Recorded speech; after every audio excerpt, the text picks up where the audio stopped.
অরুণ জানা মহাশয় এবং আমাদের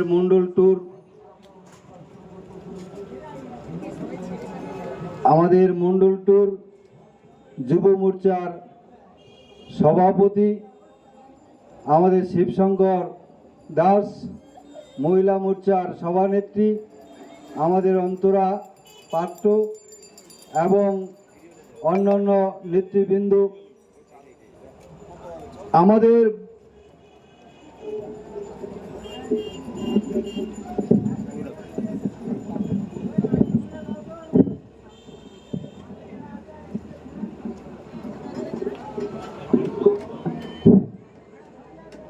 আমাদের এখানে অনেক বক্তা বলে গেছেন, তো আমি বেশি সময় নেব না। আমাদের এখানে অনেক বক্তা রয়েছে এখনো।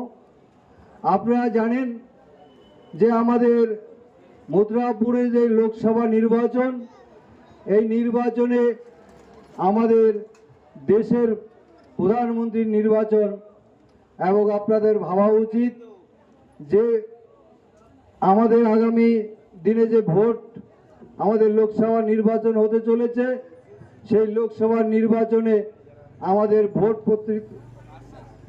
ভোট দান করতে হবে।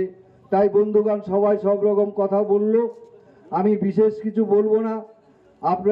আপনাদের বিবেক ভোটটি আমাদের মথুরাপুরের লোকসভার প্রার্থী অশোক পুরকাইত মহাশয়কে ভোট দিয়ে জয়যুক্ত করবেন, এই আশাটাই রেখে আমি আমার বক্তব্য শেষ করছি। নমস্কার। বন্দে মাতরম। ভারত মাতা কি জয়।